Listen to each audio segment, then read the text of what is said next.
Trapped in a dark pit with Samuel, Samantha's panic sets in as her wound reopens. Samuel makes an unusual proposal to shift into a wolf to share body heat and protect her. Should she accept this offer or insist on her independence? Can they find a way to escape in this predicament? Join our pack. Subscribe to start your adventure. Chapter 17, One of Us Part 2. Throw her in. I was lifted into the air as the grasp on my arms was suddenly released. The next thing my mind registered was my body free falling. Darkness overcoming my senses. I let out a blood-curdling scream as darkness folded around me. However, the minute the sound left my mouth, I was being enveloped in something other than rocks and dirt. Flesh caught hold of my waist as I crashed into another body. The air was knocked out of my lungs as I fell another few feet. I braced myself for the impact of the cold and unforgiving earth, but it never came. Instead, I fell on top of Samuel, his back crashing into the ground beneath us. There was a sickening crack at the collision and I felt a whoosh of air as Samuel's lungs emptied. He groaned loudly as dirt and dust flew around us, blinding us both momentarily. We laid there for a moment, both breathing heavily and trying to recover. However, when I realized I was enveloped in Samuel's arms, laying against his naked chest, I quickly pulled away. Fear coursed through my veins as my hands felt their way along the dirt floor, searching for something, anything that could get me out. I refused to be stuck. Though my wound was bandaged, I could feel the blood start to flow freely once more. It pushed against and soaked through the gauze as if begging for my attention. However, I forced the sensation out of my mind. My eyes couldn't see in the darkness that now wrapped around us, so my hands scoured the terrain. They searched for a rock, vine, leaf, anything I could use to help myself escape the situation. But they came up empty again and again. I finally looked upward, a mangled cry escaping my lips. We were at least 10 feet underground. Samuel suddenly groaned. I ignored him as I went into a frenzy, clawing at the dirt around me. The blood was falling down my legs now, but I paid it no mind. I knew the minute I stopped fighting I'd be resigned to die in this hole. Samantha, he said a little more forcefully. Again I ignored him. Damn it, Samantha, stop moving. You're reopening your wound. I waited for him to come and force me to stop, but he never did. Slightly perplexed at his lack of force, I slowly turned to face him. He was laying in the same place as we landed moments ago, unmoving. His breathing was heavy and long, almost as if he was sighing constantly. What are you doing? I asked tentatively. He growled. I can't move. I immediately focused all my attention on him, abandoning my hopeless attempt at escape. What? I think the fall broke my spine. My eyes widened. What? He turned his head slightly towards me. Even through the darkness I could sense his glare. Caught you. I landed wrong. I can't move. His icy voice washed over me, leaving me breathless and panicked. Samuel was angry. Beyond angry. My hands started twitching as my eyes tried to adjust. Without my vision, I was helpless to any attack he was inclined to make. Silence fell for a few minutes as I continued watching Samuel's breathing, trying to gauge his emotions. The silence and lack of movement calmed me slightly, but no matter how much time passed, I was still on the verge of tears. Are you all right? Samuel suddenly asked. His voice was softer now, though just barely. I'm fine, I answered quickly. I was anything but fine. I let out a long breath, trying to pull back the tears. Desperation was starting to sink in, but I knew I couldn't let myself break down. Not yet. You need to stop moving. Put pressure on your side. I nodded as I brought my hands to my injury, forcing myself to apply a light pressure against the bandages. Painful screams threatened to escape my lips, but I somehow managed to hold them back. Instead, I let my legs give out beneath me, my body falling limply against the wall. Samuel let out another long breath. Silence fell between us as my mind tried to wrap around the night's events. It was definitely struggling. I couldn't stop the images of the past few hours from replaying in my mind, allowing myself to feel the hurt and betrayal all over again. Fresh tears formed in my eyes, but I quickly wiped them away. I wouldn't let the bastard see me cry. Samuel grunted as he tried to move, but quickly fell back down again. I watched as he struggled, feeling slightly guilty. However, as soon as I felt the guilt creep in, I immediately pushed it away. I couldn't be soft. I couldn't let his weakness play on my sympathies. If I wanted to get out, I had to be ruthless. So I let my mind wander as I tried to distract myself and control my thoughts. It didn't work. No matter how I tried to act as if I didn't care, Samuel's struggling frame and freshly burnt skin were embedded deep into my thoughts. "Are you okay?" I asked him begrudgingly. He grunted in response and tried shifting his weight again, unsuccessfully. The guilt made its home in my chest. I hesitated. "Do you need help?" Silence fell for a few agonizing moments. I watched as he squirmed some more, clearly uncomfortable with the fact he wasn't able to move. "A kiss would be nice," he suddenly told me. My eyebrows raised and eyes widened before I heard him chuckle softly. I let out a long huff, any and all forms of pity immediately disappearing. "That's not funny." "I don't know, I'm laughing." He paused before continuing. "I mean, it was pretty one-sided last time."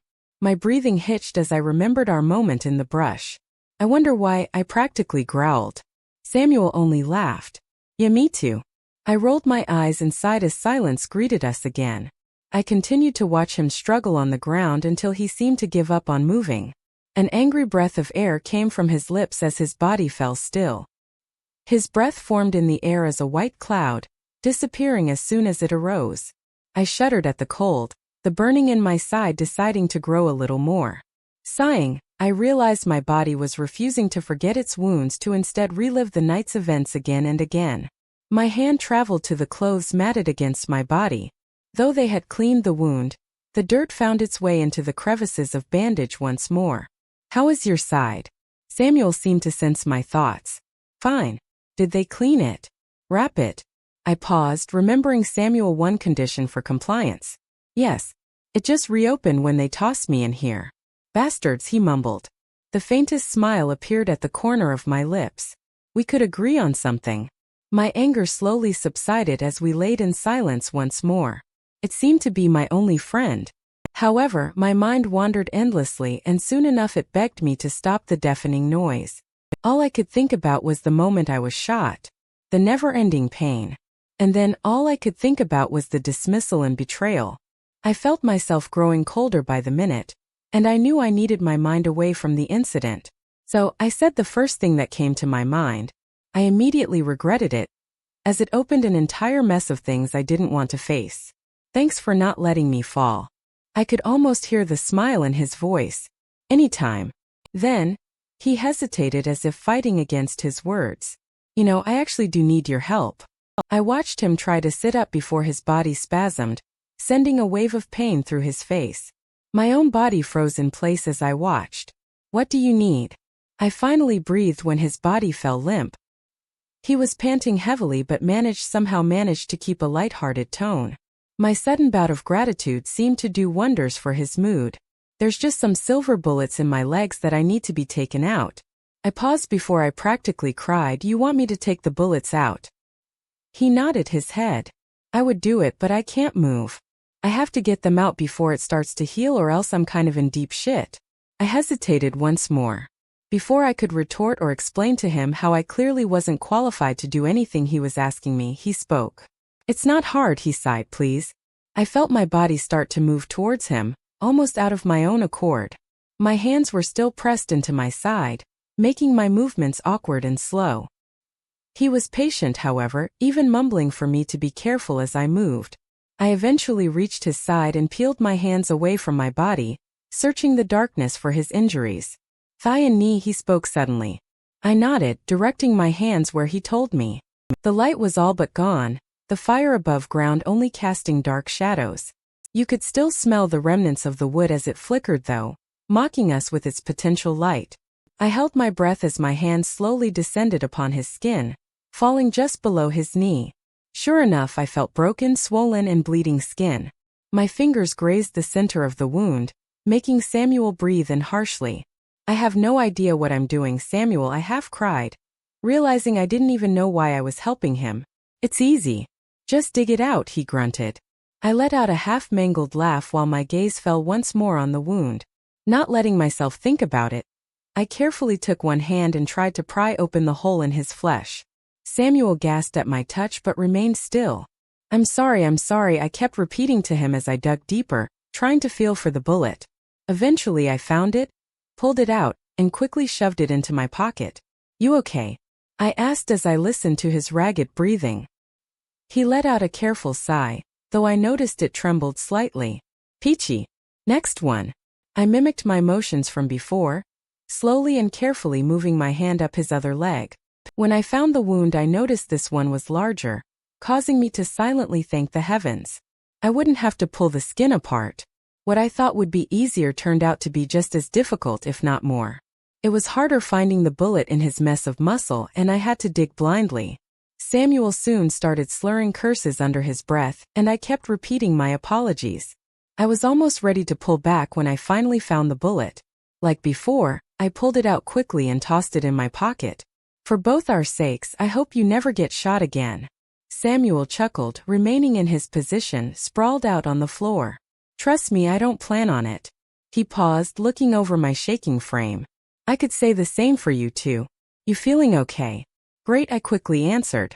I felt him try to move again. He was able to lift his head up now, but the other limbs were still unusable. "Samantha, I'm so sorry," he started, his voice suddenly cracking. "All I could think about was getting you out of there. I never wanted you to get hurt. I never thought they'd actually shoot." "It's all right," I cut him off. "I'm all right." "No, you're not. Stop pretending." My mind reeled to catch up with his quickly changing moods and personalities.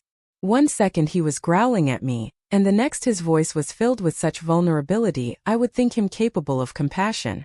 I quickly changed the subject. "Who was that woman? What do they want?" He stiffened again. I silently cursed my brain to mouth filter, wishing not for the first time that it actually worked. There were a dozen more things I could have asked him in order to not make him angry once more. "I don't know what to tell you. You obviously already know these people are part of the humans' rebellion," he snarled. If I hadn't have been paying attention, I would have missed the tinge of bitterness that laced his words. "All of them?" I asked in disbelief, thinking back to the children I saw. "All of them?" I had no idea. I trailed off. His voice softened slightly, taking in my confusion. "They've been trying to find a way to get to the pack for years. Damaria is in charge of this group, along with a few others. We haven't done anything about them because they haven't ever been a real threat. They've never been able to actually do anything apart from smuggling people out of town. Normally the blue-eyed pack catches those people anyway." His voice darkened. Apparently they missed a few. I hesitated, mentally shrinking away from his new tone of voice. "What are you going to do about it?" "Nothing you should concern yourself with. You'll be safe, I can promise you that." His voice seemed to darken once more. "Is your eye paused, not liking the sound of the words on my lips? Is your pack coming?" I didn't tell them where I was going, but Riley will probably find out soon enough. "Why? How? You really want to know?" he asked dubiously. Maybe I suddenly questioned myself. He laughed once. "I didn't want anyone knowing you were out in the woods alone, so I didn't tell anyone where I was going." He paused, seeming to debate continuing with his explanation. "As for how he'll find us, werewolves have abilities humans do not. When we are in our wolf form, we can talk to each other through our minds. Comes in handy since wolves can't actually talk." I breathed heavily. I'd heard rumors about this but never knew the full truth. Secondly, we've got pretty great noses. He'll be able to sniff us out if all else fails. I mean, that's how I found you." He trailed off, growling the next part. "Even though you fucking smelled like another man. Someone gave me their jacket," I told him cautiously. He growled more and I winced back, holding my breath. However, he still couldn't move, so I knew I was safe for now. I let the silence stretch for a few minutes as I contemplated what Samuel told me. "This is crazy," I eventually whispered, mostly to myself. Samuel caught my thought. "Samantha, you've grown up around werewolves. How is this weird?" "I've tried to avoid them, that's how." "Fat load of good that did you." I ignored his comment, feeling anger slowly rise inside of me. Like usual, it threatened to spill out of my mouth in harsh and accusing statements. However, I tried to ignore it as my body shuddered, the movement hitting my side. I winced slightly before letting silence fall over us, knowing it was better than what I had to say. Tonight wasn't the night to fuel Samuel's fury. I let my thoughts swarm my mind, taking the place of our conversation. Now that my adrenaline was residing, fatigue was starting to overcome me. I pushed it aside as I forced myself to think of ways to escape, as well as involuntarily fret over our situation. How long would we be here? Would they feed us? Would they kill us? Would they let us go? Each question didn't have a very hopeful outcome. Shifting my thoughts, I wistfully reflected back on my family. The likelihood of my mother and brother still being alive was quite slim, but I refused to accept that. I kept telling myself that everything would be all right, even though everything pointed against it. James wouldn't hurt them. They'd be provided for. Will would get better. Lastly, and unwillingly, I let my mind float to the person in front of me. Samuel. Replaying the night's events, I slowly realized everything he did to try and protect us. More specifically, to try and protect me. His actions only confused me as I thought harder, remembering every experience with a werewolf in my past. They didn't care about humans. They cared about themselves. They didn't let others push them around. They killed for what they wanted. It seemed to me that, at least for tonight, Samuel was opposite of every one of those statements. Everything I thought I knew was being challenged, as it was the humans taking on the deadly role I thought Samuel to occupy. The more I thought, the more the cold night started to creep in. I tried not to move too much as I brought my knees to my chest, hugging my body for warmth. It seemed the layers I was wearing weren't doing me much good. Samuel noticed my discomfort and suddenly broke the silence. Are you cold? I shivered. Are you not? He laughed quietly. Higher body temperature. Better immune system. I nodded my head, remembering that little fact. As I nodded, Samuel started trying to move once more. I went to stop him as he started sitting up, but he was soon kneeling on the ground in seemingly perfect health. I stared at him in shock, noting how he moved perfectly on his once mangled legs. What the actual foo didn't anyone ever tell you it's not polite to swear? I glared at him though I wasn't actually angry. The only thing I could focus on was his standing figure, all memories of his injuries somehow erased. He sauntered over to where I sat, not noticing my stiffness at his approach. Well then, I breathed as he sat next to me, a little too close for comfort. Samuel let out a single laugh. Calm down. You're cold and I can help. I was about to move away from him until I felt his shoulder brush my face, a sudden warmth lingering on my skin. When I didn't flinch back, he leaned further into me. He took his hands and found mine, wrapping them tightly together with his. Is that better? He asked. I shivered again, this time as the cold started to leave. I didn't want to encourage Samuel's close proximity, but I couldn't help but appreciate his warmth. Actually, it's great. Just don't come any closer, I paused. Thanks. Anytime. We stayed like that for a few minutes. I relished in his warmth as he lined himself up against my body. I'd feared that he would attempt to pull me into him, but he seemed to have completely innocent intents, though I still found that hard to believe. I've got a proposition, he spoke slowly. What sort of proposition? I narrowed my eyes. Nothing bad, he quickly answered. But I need to talk to Riley and I also don't want you to get cold tonight. I was thinking if I shifted then both problems would be solved. I hesitated, but he seemed to anticipate my reaction. I can promise you we'd both be really warm, he persuaded. I thought you didn't get cold. I questioned suspiciously. He laughed. I don't. But a little cuddling never ceases to warm the heart. I choked on my spit, scoffing. Did you really just say that? His answer seemed to elicit the response that he wanted, as I noticed a smile spread across his face. He tried to nonchalantly shrug his shoulders, but I could see the laughter under the surface. Maybe he spoke lightly. Silence stretched once again as he awaited my answer. I thought over his so-called proposition and realized he was probably right. If I didn't want to wake up with hypothermia, this was the best option. Still, unease tugged at my heart. Just sleeping. Just for warmth. I quietly questioned. Just sleeping, he chuckled. What are you going to say to Riley? He thought for a moment. Well, I need to tell him what's happening. He's probably freaking out. If I tell him then he can come and help us get back home. I froze in place. The last thing I wanted was the lunatic alpha forcing me back into town. You know, I actually think I'll be fine. You just stay human, okay? I started to move away from him, pulling back my hands from his grasp. He didn't stop me, but a sharp burning sensation erupted on my side once again, causing me to fall back against the wall. I gasped in pain as his hands quickly darted to my side, lifting my shirt up slightly to see the bandaging. Samuel cursed under his breath as I sat as still as possible. However, each breath sent another wave of pain through my body, making it hard to focus on anything else. Samuel stayed frozen by my side as we both waited for the burning to subside. It seemed to take hours, but eventually it turned into a dull ache. When my breathing became regular again and my figure relaxed, he hesitantly spoke. "Samantha." "I'm fine," I breathed. I felt his shoulders sag. "No, you're not." I didn't answer him, knowing he could see right through me.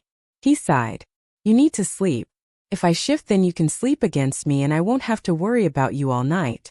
Stubbornness had crept into my mind and I refused to answer. There was no way I was enabling him to call another dozen werewolves to rescue us. I'd make it out on my own.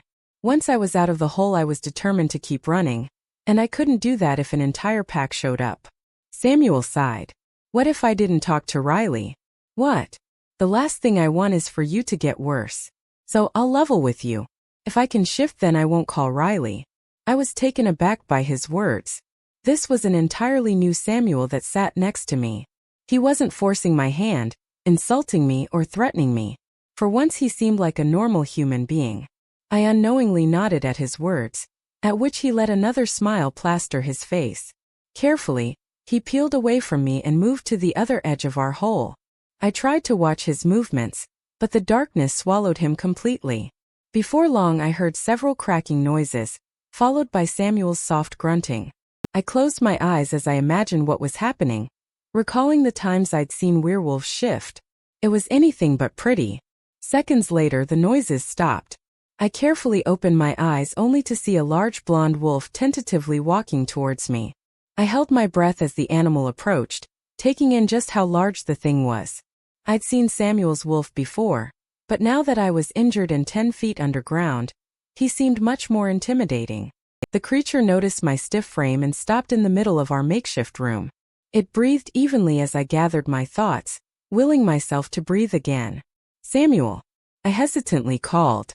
The wolf whined in response. My shoulders fell and relaxed slightly, urging the wolf to come forward again. It wagged its tail lightly before continuing its approach. It only took another few steps until the thing was right next to me, sitting down where Samuel once was. I felt thick fur brush against me as the creature circled before laying against the wall. It rested its head on my lap and stared up at me with bright red eyes. I shook my head in disbelief, recognizing those eyes immediately. "This is so weird." The wolf huffed and moved its head, gesturing for me to move into him. I complied and slowly started moving away from the wall, careful not to move my side too much. The task was much easier said than done, as it seemed every inch I moved I had to stop and wait for the pain to subside. The wolf was patient with me as it placed its head behind my back, gently nudging me forward so he could slip behind me. By the time he was resting behind me and I leaned against him, I felt as if I couldn't move another inch. I was breathing heavily once more, hands resting firmly above my hip. I didn't notice myself sink further into fur as I breathed, allowing my body to finally and fully relax. When my heart rate eventually calmed, I opened my eyes to stare at the wolf. The two of us seemed to take up the entire hole, the wolf almost reaching both ends laying down. I leaned my head back as warmth started to surround me, welcoming it gratefully. My head turned to the side as I watched the wolf gaze back at me.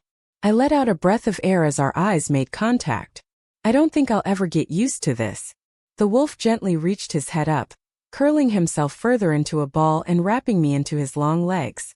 Before I could adjust my body, I felt a large tongue sliding along my hands. My eyes darted to where they rested, watching the wolf's head retreat slightly. I looked into its eyes once more, rolling my own. "Really?" As if in response, the wolf suddenly touched his nose against my cheek and licked once more. I groaned, removing a hand from my injury to wipe off his slobber. "You're disgusting," I stated. The wolf whined and seemed to grin as he opened his mouth slightly. I let out a hesitant laugh, shaking my head and burrowing myself deeper into his fur. At my movement, the wolf laid his head down next to my torso. I hesitantly brought my hand forward, placing it lightly on the wolf's head. He stiffened for just a moment before melting into my touch, sighing heavily. You really are just a big dog, huh? My question elicited a large sigh and playful growl, confirming what I'd just stated. My hand lingered on his head as I closed my eyes, listening to his deep breathing. Before long, I let the sound lull me into sleep. Chapter 18. Fire. I was running. Forests surrounded me, each tree and branch growing ever closer. The limbs threatened to swallow me while the ground pulled me deeper into its grasp. Eyes loomed on every side of me, peering through the thick brush to watch me struggle. Something was behind me. I knew what it was just by the sound of its running, for paws landed one after the other, and they were quickly gaining on my failing pace. Snarls ripped through the trees as the wolf teamed up with the elements of the forest to send my heart into a frenzy. I was panicking. The panic caused me to look behind me over my shoulder. However, the moment I did, I was swallowed by the forest. The trees turned into bushes as their twigs and vines forced me to the ground. I felt a sudden burning erupt from my limbs as they tied around my entire body. I screamed as I realized each and every twig, leaf, and speck of dirt was blazing in a never-ending fire. The fire was encompassing my body, slowly seeping into my skin. It singed and burned until my skin started melting into the flames. Scream after terrified scream escaped my lips until every inch of me was burning, my cries doing nothing to douse the torturous inferno. Then suddenly it was gone. The forest left me alone in the middle of a clearing. My breathing was heavy as I cautiously stood, looking around in each direction. I thought I was finally safe until my gaze fell upon a dark figure lurking just beyond the tree line. Something in me recognized the figure, though their identity remained hidden. "Hello," I tentatively called out. My voice echoed through the field. Slowly, the figure started to emerge. I quickly recognized that it was a woman. Long chestnut hair fell across the woman's lengthy torso while blue eyes stared intently into my own. My breath caught in my chest as I realized who this woman was. "Mom," I cried, running quickly to her. I crashed into my mother's frame, sending us both staggering a few paces back. My arms wrapped around her shoulders as I buried my face into her neck, sobs flowing freely from my lips.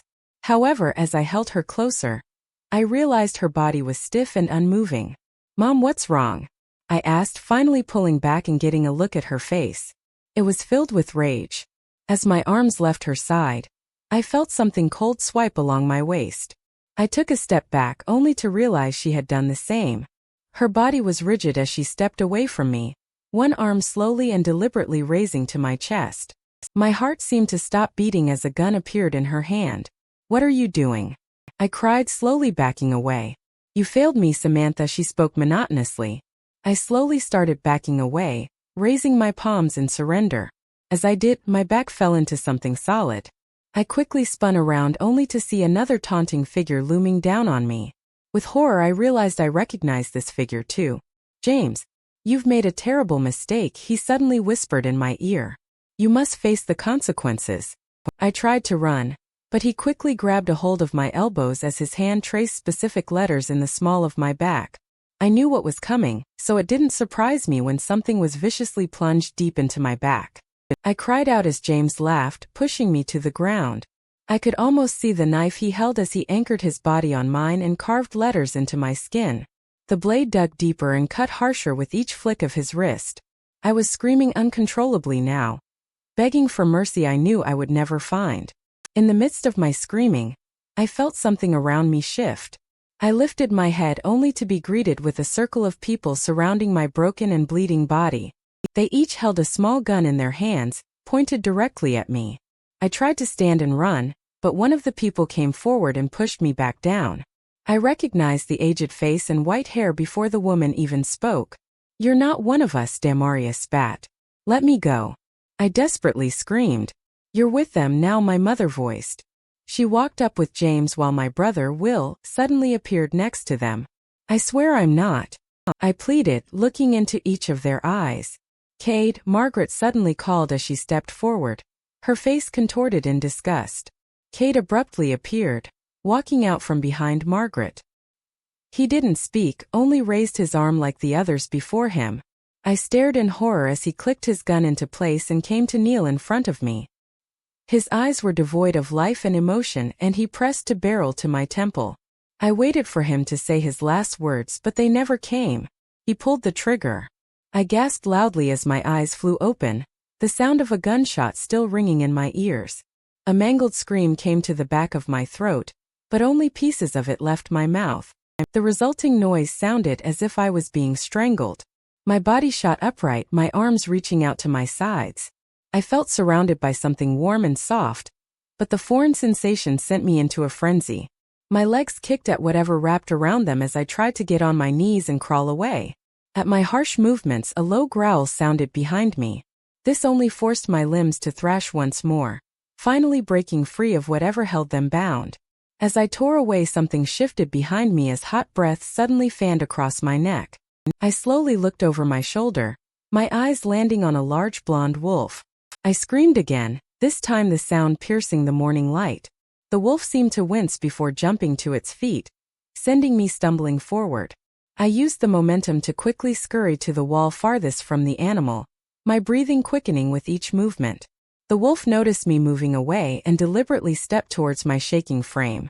I started to hyperventilate as it came closer, each step placed carefully one after the other. I stared the creature straight in the eye, waiting for the moment it would tear me apart. A growl erupted from in front of me and I screamed once more. However, an attack never came. It seemed that hours passed as I waited for teeth to sink into my skin, but it wasn't sharp fangs that finally greeted me. Samantha! A familiar voice sounded across the room. I glanced up only to see Samuel standing a few feet away. Samuel! His shoulders relaxed as he rushed to my side.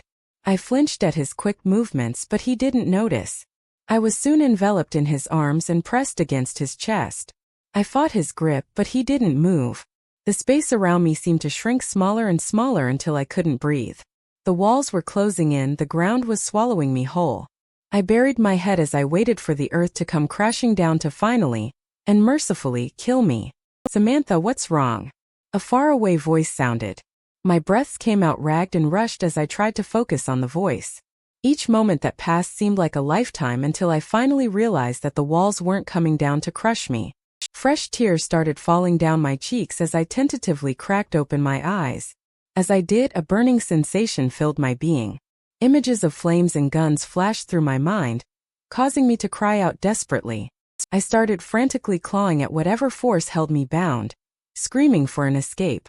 Samantha, calm down, the voice attempted to soothe. You're safe. The words were repeated as images pierced my mind once more, refusing to leave. I tried to focus on the soothing sounds of the phrase when I felt myself being slowly rocked back and forth. I stopped fighting and let the sensation overcome my senses. After what seemed like hours, my breathing finally calmed. Tears still fell out of my eyes, but I didn't think those would ever stop. The voice sounded again, but this time I fully recognized it as Samuel's. Are you all right?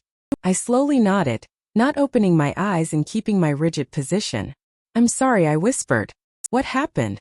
I took a deep breath, forcing the nightmarish images away when they tried to resurface. Dream. I felt him nod, his head moving on my own. He slowly peeled away from me, allowing me to sit on the ground.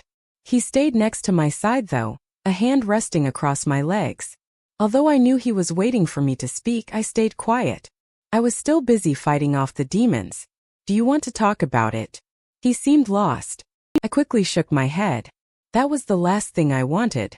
He suddenly moved and I opened my eyes slightly to watch what he was doing. Sending me a small smile, he quickly stood up and went to the center of the room. He bent down and picked something up before slowly crawling back towards me. Here, this will help. He held up a large bottle of water, placing it lightly in my hands. I stared at it for a minute until my body automatically untwisted the lid and brought the liquid to my mouth. It was cool as it ran down my throat, reviving me just a little bit. Thank you, I whispered to Samuel. He smiled, taking a small drink himself. Anytime. I wrapped my arms around myself and started to bring my knees to my chest. As I did so, another burning sensation erupted on my side. I gasped as I forced my legs back down, reaching to put out the flame. The nightmare resurfaced as I suddenly felt thousands of vines and leaves holding me down, the flames slowly eating away at my skin once more. Samuel was at my side in the next instant. As my breathing and heart rate increased, he held me close to his side, trying not to move my body. You're all right. You're safe, he spoke softly. I nodded my head, willing my heart to believe his words. Reality was slowly coming back to me, and I knew it wasn't plants or trees that were causing the flames to erupt in my side. Memories of the previous days replaced the nightmare as everything slowly started to make sense. I was shot, I started. Samuel nodded, continuing his rocking motion. The image of Margaret pulling the trigger filled my mind. She fucking shot me. I suddenly exclaimed, rage filling my body. Samuel paused, looking down at me. He laughed slightly, taking my change in demeanor in an elegant stride.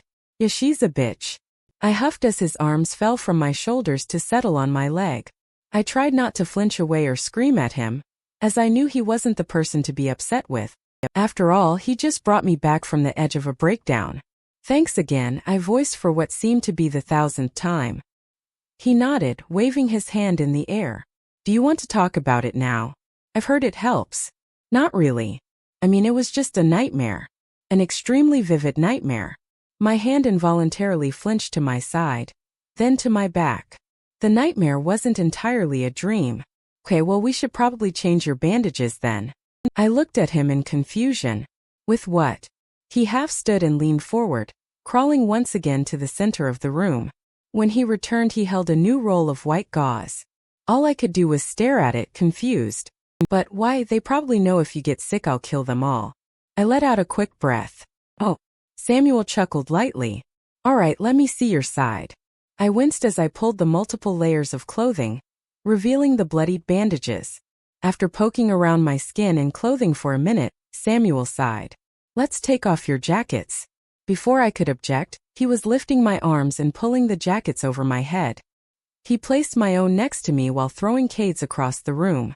I watched it land in a heap, dirt flying around it. A small smirk played on my lips. Samuel noticed and rolled his eyes, growling slightly. When I get a hold of him, I quickly cut him off.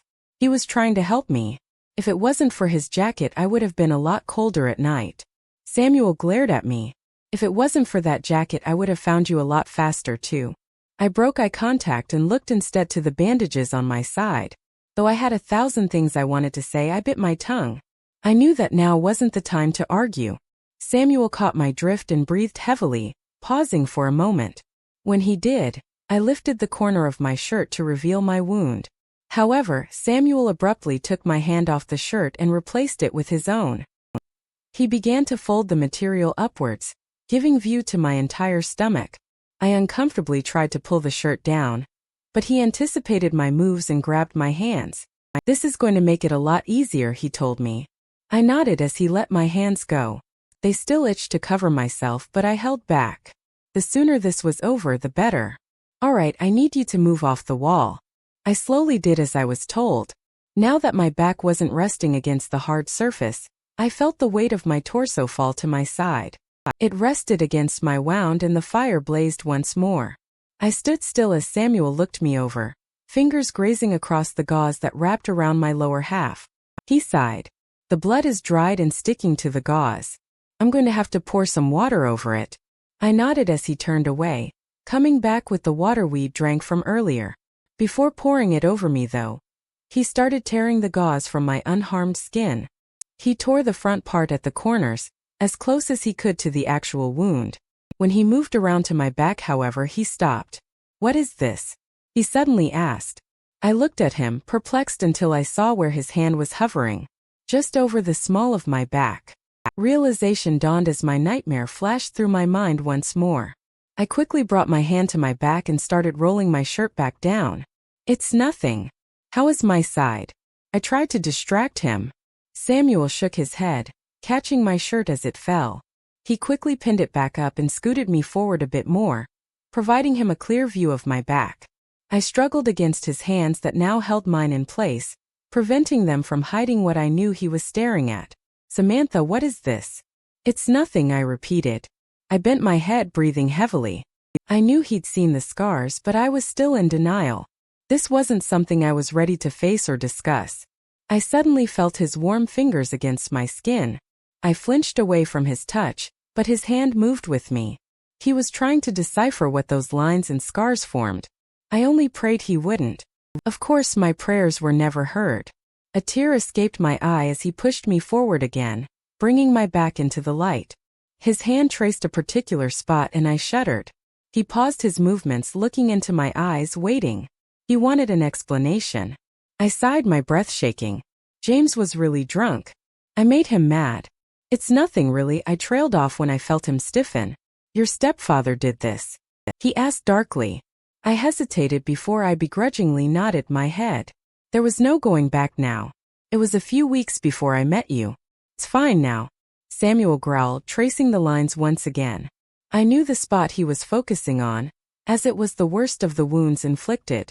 James wanted to make sure his work would never fade, so he dug the knife deeper than I thought possible. The result? His name would forever be a scar on my skin. I turned my head to look at Samuel's face, trying to gauge his reaction. I knew his overprotective nature all too well. If wearing another man's jacket set him off, I wasn't sure what having a name brandished on my skin would do. His face was scrunched up tightly, his eyes staring at the same spot on my back. The rest of his body was deathly still, and if I didn't see him breathing, I would have thought him dead. Please say something, I pleaded. Samuel pulled back his lips in an animalistic snarl. I'm going to kill him. I flinched away, my breathing catching in my throat. He didn't stop me as I pushed myself against the wall, bringing my shirt back down. I carefully watched him as his body tensed, remaining in the same unmoving position. His hand was still held out where my back had been, though it was now a tight fist. For the next few minutes I didn't dare move, speak, or even breathe. I wasn't sure what to make of his words, and right now I couldn't process them. All I could focus on was his unmoving frame that seemed to tremble with each breath he took. A few times I would notice his eyes turn a bright red as large claws formed on his hands. His back arched slightly once or twice, but Samuel forced himself to stay upright. Agonizing minutes that seemed as long as hours passed by, the situation never changing. Samuel was hanging on by a thread. Eventually, distant voices and movements were heard from above. I raised my head to the clearing above us, noticing the rays of sunrise were now replaced with a harsh noon light. I couldn't make out what the voices were saying, nor how far away they were, but the noises seemed to snap Samuel back into reality. He looked upwards then to me and sighed, bowing his head slightly. Are you okay? I asked quietly. He shook his head. Just don't leave me again. Chapter 19 Chances. Samuel had finished redressing my wound and we now sat in silence. Never-ending, harrowing, deafening silence. I couldn't tell what was going through his mind, and I wasn't sure that I wanted to. He had finally relaxed enough to not involuntarily shift, but he didn't do much beyond that. At the moment we were both sitting on opposite ends of our dirt hole, lost in our thoughts. It wasn't a good situation for me, as I was trying to avoid thinking. After everything that happened, I knew it was easier to ignore the problem, push away the thoughts and think only of the present.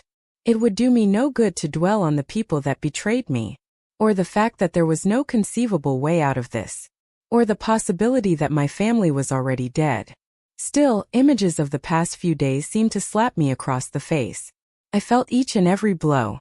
One for the people I'd trusted, one for the mistakes I'd made, one for relying on anyone but myself. They just kept coming. My breath shook as I inhaled deeply, my hands bracing my temples. I glanced up to Samuel, only to see him with his eyes closed while he rested his head against the wall. His knees were bent with his arms relaxing on top of them. He seemed to be in perfect health. There were no memories of the injuries he'd sustained, no scars brandishing his skin from the countless wounds inflicted. He had gotten what he wanted me. That appeared to be the only thing that would ever worry him. The only proof he'd struggled with anything in this situation was the 2 silver bullets buried deep in my pockets. I remembered the tiny things, my hands digging into my jacket as I eyed Samuel warily. When I realized he was still sleeping, I dug out the bullets and held one in my fingers, twisting it close to my eyes. The bullet was half the size of my pinky and silver through and through. The color, the smell, the weight. I played with it for a minute before I balanced it precariously between my thumb and forefinger. It was hard to believe something so small had caused so much pain. Then again, it wasn't that hard to believe. There were too many things that seemed too insignificant to do any real damage, whether to body or mind. James' knives, for example, never seemed as deadly as they were. I flinched at yet another unwanted memory, trying to push it back down. I'd done it with this particular memory many times before, so I wasn't sure why it kept coming back to me now.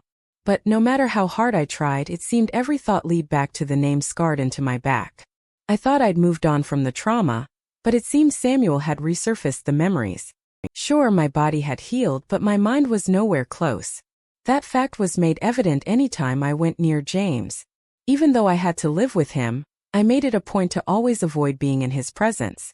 Of course, he would seek me out and then I couldn't run.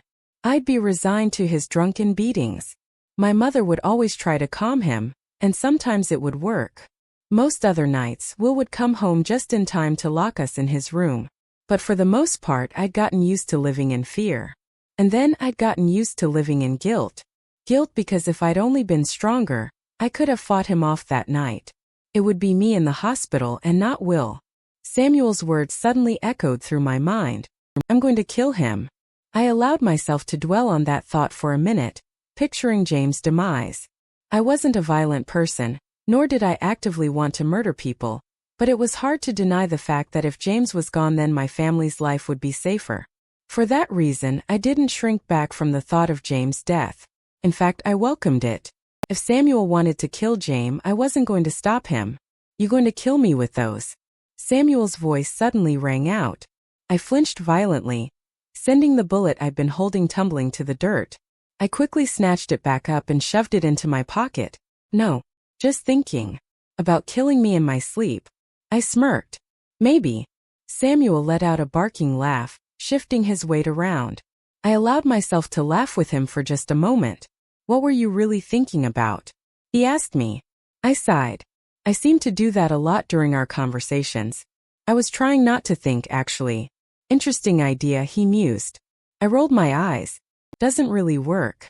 Well, I honestly could have told you that. Thank you. You're really just such a big help, I told him sarcastically. He laughed again. I know. But, in all reality, why don't you give those to me? He gestured to my pocket. I narrowed my eyes. Why? You can't even hold them. I can handle a little burn, Samantha, he said as he rolled his eyes and shifted to his knees. He glanced upwards as he did, seeming to watch something moving above. I quickly followed his gaze, searching for what he'd been watching.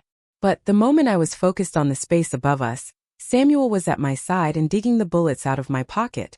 Hey! I shrieked, swatting at his hands.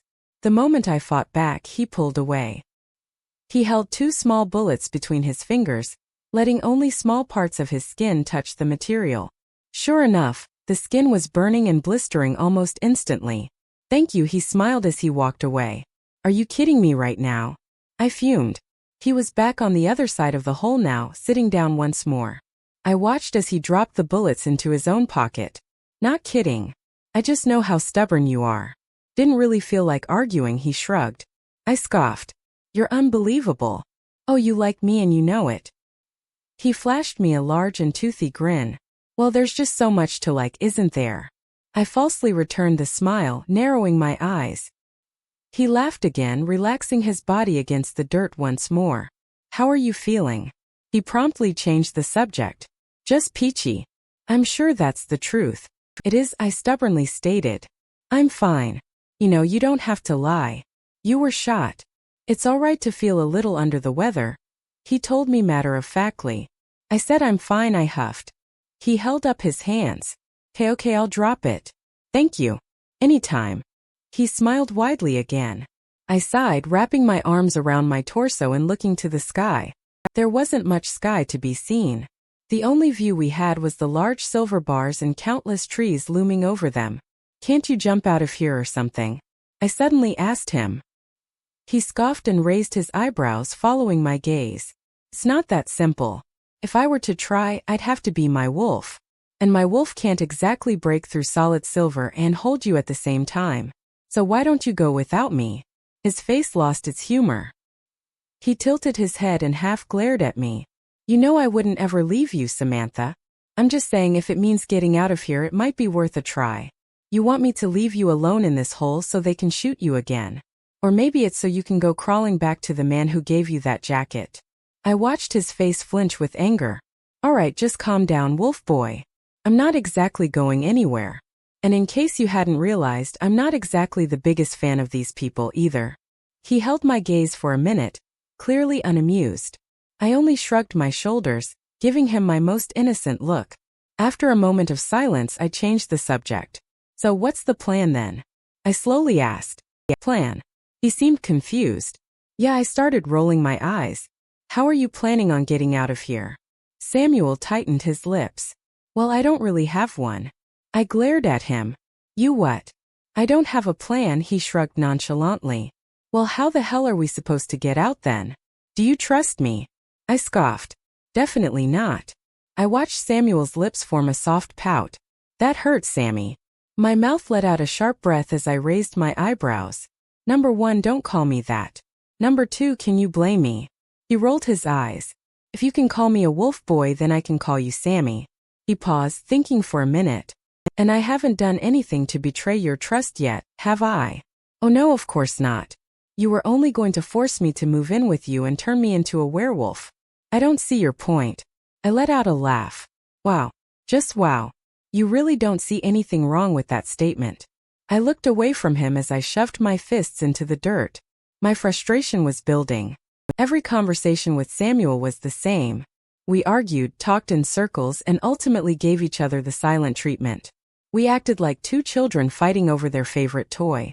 Samuel groaned, rubbing his palms against his eyes. I don't understand you. Well, maybe that's because you've never tried to. He paused his movements, bringing his palms slowly back down to rest on his knees. His eyebrows raised as he frowned thoughtfully. You know, I guess you're right there. I'm sorry, what? I meant that maybe the reason I don't understand you is that you never open up to me. I paused, amazed at his ability to constantly morph the truth. So, if I'm understanding you right, you think that it's my fault you're a misogynistic dick. He glared at me, then let out a long breath, closing his eyes for a moment and regaining his composure. You know, this road goes both ways. What is that supposed to mean? I practically spat. I mean that if someone wants respect, they have to give it. Why would I give you respect? Why wouldn't you? I narrowed my eyes. Do I have to list the reasons again? Look, Samantha. Believe it or not, I know I'm not perfect. But at least I'm trying here. I tried to cut him off, but he spoke over me, holding up his hand. If you don't think I understand you, then why don't you explain yourself? I folded my arms tightly across my chest, looking down to the ground. Why should I give you that courtesy when it's never been shown to me? You've never asked. That's not something you should have to ask for. So, I'm supposed to automatically know what you are thinking. He practically growled. I looked up to meet his glance. His face was scrunched up, his eyebrows forming deep lines in between his eyes. He was awaiting my answer like it was his last meal. I finally spat my response.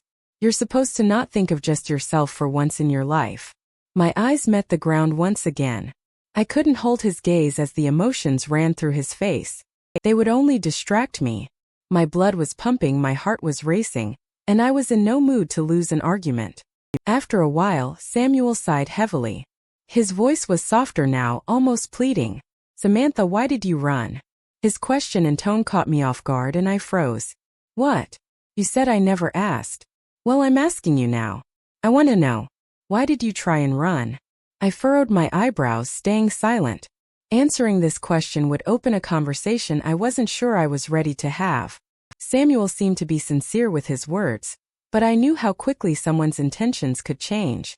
If I even thought about opening up to him, who's to say he wouldn't turn around and use the information against me? I don't want to answer that. He huffed out a small breath. What do you want, Samantha? I thought for a moment. Answers. I'll tell you anything I can. He seemed to jump at the suggestion. His frame perked up slightly as his eyes trained holes into my own. I paused, thinking of one question weighing constantly on my mind. Do you know if my family is okay? He paused, seemingly taken aback. Then slowly he shook his head. Not really. I went looking for you at your house when I knew you were gone, but everything seemed normal. I didn't go back after that. I sighed. A lot could have changed since then. I glanced up to Samuel, who seemed to be waiting for my next question with bated breath. Before I could stop myself, I blurted out the thing that had been pressing on my mind since the first day I saw him. Why me? He hesitated. What do you mean? Why did you pick me? Samuel again seemed surprised by my question. Well, it's not exactly as simple as that. He looked at me warily. There's a lot of legends behind mates and things. I wasn't even sure I believed them until I met you. And what makes me so special? You got me. I glared at him while he burst out laughing. I'm kidding. I'll be serious. He paused for a moment thoughtfully before continuing. It's said that a mate is supposed to be your perfect other half. The term comes from what you humans used to refer to as soulmates. The feeling is different for everyone, but in the end it boils down to one thing. When you see your mate, the world changes. I scoffed. Your world magically changed when you met me. It sounds crazy, but yes, it did, he shrugged, smiling. I know it's weird for you, especially since humans can't feel the mate bond. Trust me, I didn't even believe in this before I saw you. You really believe I'm your... I grimaced at the word. Mate. Absolutely. I shook my head. You don't even know me. I know you enough to know that you're stubborn, he started. I glared, but he continued. But more than that, you're caring. I know that would do anything for those you care about. I also know you're brave, smart, strong, and beautiful. I bent my neck and let my hair hide my face in reaction, not knowing what to make of his words. I opened my mouth to make a quick retort, but no words would come out. My entire being was stunned into silence. Samantha, you may not believe me, but I do care for you. I'd do anything for you. All I want is for you to be safe and happy. I heaved a shaky breath. Minutes of silence fell as Samuel awaited my response. He was patient with me, never pushing the words out. Meanwhile, my mind was waging war on itself. My world had been turned upside down, and I didn't know what to believe anymore. All I'd known about werewolves were that they were bloodthirsty and power-hungry killers. All I'd known about mates were that they were someone you were forced to be with. These creatures didn't care. They weren't capable of it. Finally, I let out a weak reply. I don't know what to say. He let out a heavy sigh. I know you don't feel the same way, Samantha. I looked up, only to see him continuing to stare straight back at me. His eyes, though their safe dark color, seemed to glow. Suppressed words and feelings were written across his face, but I was too afraid to delve into their meanings. I wasn't ready to be betrayed again. Look, Samuel started, finally breaking eye contact. He moved one hand to his neck and rubbed it. All I'm asking for is a chance. I hesitated, looking for the right words. I don't know if I can. He slowly nodded. How about a chance of a chance? I lightly laughed and rolled my eyes. Maybe. Chapter 20 Wolves Part 1 maybe is good enough for me. Samuel smiled. It lit up his face and I realized how much better he looked with that expression. His eyes scrunched at the side to reveal faint smile lines, all other worries and anger erased with one emotion. What are you smirking about? He suddenly asked me. I shook my head lightly. Nothing at all. He let out a light breath. Well, what else do you want to know? Why are they keeping us here? I thought for a moment. I mean, why don't they just kill us? Samuel half laughed. Like they could. That wasn't my question, I responded as I rolled my eyes. Samuel shook his head. These people are trying to get to the pack. I told you that already. I know. What I'm asking is how. How could they get to the pack this way? He paused, and I could see that he wasn't sure he wanted to answer my question. I gave him a look though, and he slowly continued. Leverage. I raised my eyebrows. Leverage. For what? It doesn't really matter. It's not going to work. Samuel, just answer my questions. I was growing more and more annoyed at how he was dancing around me. What do they want? He sighed. Clearly not happy that I hadn't dropped the subject. They probably want to make a trade. Trade for what? They're people for us, he told me slowly, testing the waters. You mean the werewolves have a 10-foot hole in the ground, too? I laughed, trying to keep the mood light. Not exactly, Samuel smiled. Well, why do you keep them then? I thought for a moment. I wasn't oblivious to the casualties and situations of the war, but I couldn't wrap my head around why a pack of werewolves would keep humans hostage. Normally they killed on sight. They're part of the resistance, Samantha. They broke the laws and have to face the consequences. So, it's true you kill them then? Or do you just keep them locked up forever? Samuel stared at me for a hard moment. Like I said, they're part of the resistance. I can't change the laws and consequences when they're broken. These people knew what they had coming. I paused as I let his cryptic words sink in. Rumors had always floated around the town, especially when it came to the werewolves.